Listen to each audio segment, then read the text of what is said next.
हिंदी के महान लेखक जयशंकर प्रसाद जी द्वारा लिखित प्रसिद्ध कहानी हिमालय का पथिक में आप सभी का बहुत बहुत स्वागत है। तो आइए सुनते हैं हिमालय का पथिक। गिरिपथ में हिमवर्षा हो रही है। इस समय तुम कैसे यहाँ पहुँचे? किस प्रबल आकर्षण से तुम खिंचाए? खिड़की खोलकर एक व्यक्ति ने पूछा। अमल धवल चंद्रिका तुषार में घनीभूत हो रही थी। जहाँ तक दृष्टि जाती है गगनचुंबी शैल शिखर जिन पर बर्फ का मोटा लिहाफ पड़ा था ठिठुर कर सो रहे थे। ऐसे ही समय पथिक उस कुटीर के द्वार पर खड़ा था। वह बोला, पहले भीतर आने दो, प्राण बचें। बर्फ जम गई थी। द्वार पश्चिम में खुला। पथिक ने भीतर जाकर उसे बंद कर लिया। आग के पास पहुंचा और उष्णता का अनुभव करने लगा। ऊपर से और 2 कंबल डाल दिए गए। कुछ काल बीतने पर पथिक होश में आया। देखा शैल भर में एक छोटा सा ग्रह धुंधली प्रभा से आलोकित है। एक वृद्ध है और उसकी कन्या बालिका युवती हो चली है। वृद्ध बोला, कुछ भोजन करोगे? पथिक, हाँ भूख तो लगी है। वृद्ध ने बालिका की ओर देखकर कहा, किन्नरी कुछ ले आओ। किन्नरी उठी और कुछ खाने को ले आई। पथिक दत्तचित्त होकर उसे खाने लगा। किन्नरी चुपचाप आग के पास बैठी देख रही थी। युवक पथिक को देखने में उसे कुछ संकोच न था। पथिक भोजन कर लेने के बाद घूमा और देखा किन्नरी सचमुच हिमालय की किन्नरी है। उन्हीं लंबा कुर्ता पहने है। खोले हुए बाल एक कपड़े से कसे हैं जो सिर के चारों ओर टोप के समान बंधा है। कानों में 2 बड़े बड़े फिरोजे लटकते हैं। सौंदर्य है जैसे हिमानी मंडित उपत्यका में वसंत की फूली हुई वल्लरी पर मध्याह्न का आतप अपनी सुखद कांति बरसा रहा हो। हृदय को चिकना कर लेने वाला रूखा यौवन प्रत्येक अंग में लालिमा की लहरी उत्पन्न कर रहा है। पथिक देखकर भी अनिच्छा से सिर झुकाकर कुछ सोचने लगा। वृद्ध ने पूछा, कहो तुम्हारा आगमन कैसे हुआ? पथिक, निरुद्देश घूम रहा हूँ। कभी राजमार्ग, कभी खड्ड, कभी सिंधु तट और कभी गिरिपथ देखता फिरता हूँ। आँखों की तृष्णा मुझे बुझती नहीं दिखाई पड़ती। यह सब क्यों देखना चाहता हूँ कह नहीं सकता। तब भी भ्रमण कर रहे हो? पथिक, हाँ अब भी इच्छा है कि हिमालय में ही विचरण करूं, इसी के समान दूर तक चला जाऊं। वृद्ध, तुम्हारे पिता माता हैं? पथिक, नहीं। किन्नरी, तभी तुम घूमते हो। मुझे तो पिताजी थोड़ी दूर भी नहीं जाने देते। वह हंसने लगी। वृद्ध ने उसकी पीठ पर हाथ रखकर कहा, बड़ी पगली है। किन्नरी खिलखिला उठी।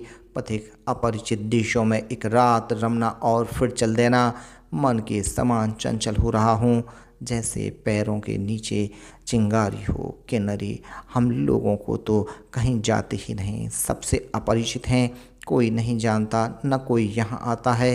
हिमालय की निर्जन शिखाएं, सैनी और बर्फ़ की झड़ी, कस्तूरी मृग और बर्फ़ के चूहे, ये ही मेरे स्वजन हैं। वृद्ध बोला, क्यों री किन्नरी, मैं कौन हूँ? किन्नरी, तुम्हारा तो कोई नया परिचय नहीं है, वही मेरे पुराने बाबा बने हो। वृद्धा सोचने लगा। पथिक हंसने लगा। किन्नरी अप्रतिभ हो गई। वृद्ध गंभीर होकर कंबल ओढ़ने लगा। पथिक को उस कुटीर में रहते कई दिन हो गए। न जाने किस बंधन ने उसे यात्रा से वंचित कर दिया है। पर्यटक युवक आलसी बनकर चुपचाप खुली धूप में बहुधा देवदारू की लंबी छाया में बैठा हिमालय खंड की निर्जर कमनीयता की ओर एकटक देख रहा है। जब कभी अचानक आकर किन्नरी उसका कंधा पकड़कर हिला देती है तो उसके तुषार तुल्य हृदय में बिजली सी कौंध जाती है। किन्नरी हंसने लगती है जैसे बर्फ गल जाने पर लता के फूल निखर आते हैं। एक दिन पथिक ने कहा, कल मैं जाऊंगा। किन्नरी ने पूछा, किधर? पथिक ने हिमगिरी के ऊपर चोटी दिखाते हुए कहा, उधर जहाँ कोई न गया हो। किन्नरी ने पूछा, वहाँ जाकर क्या करोगे? देख कर लौट आऊँगा। अभी से क्यों नहीं जाना रोकते? जब लौट ही आना है देख कर आऊँगा। तुम लोगों से मिलते हुए देश को लौट जाऊँगा। वहाँ जाकर यहाँ का सब समाचार सुनाऊँगा। वहाँ क्या तुम्हारा कोई परिचित है? यहाँ पर कौन था? चले जाने में तुमको कुछ कष्ट नहीं होगा? कुछ नहीं। हाँ, एक बार जिनका स्मरण होगा उसके लिए जी कछूटेगा, परंतु ऐसे कितने ही हैं? कितने ही होंगे?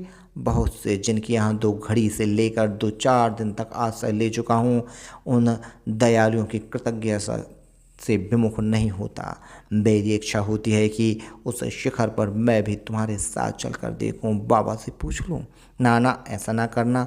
पथिक ने देखा बर्फ की चट्टान पर श्यामलम दुबा उगने लगी है। मतवाले हाथी के पैर में फूली हुई लता लिपटकर सांकल बनना चाहती है। वह उठकर फूल बीनने लगा, एक माला बनाई, फिर किन्नरी के सिर पर बांधकर खोलकर वह माला अटका दी। किन्नरी के मुख पर कोई भाव न था, वह चुपचाप थी। किसी ने पुकारा, किन्नरी। दोनों ने घूमकर देखा, वृद्ध का मुँह लाल था।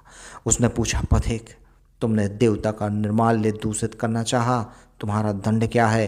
पथिक ने गंभीर स्वर में कहा, निर्वासन, और भी कुछ। इससे विशेष तुम्हें अधिकार नहीं, क्योंकि तुम देवता नहीं जो पाप की वास्तविकता समझ लो।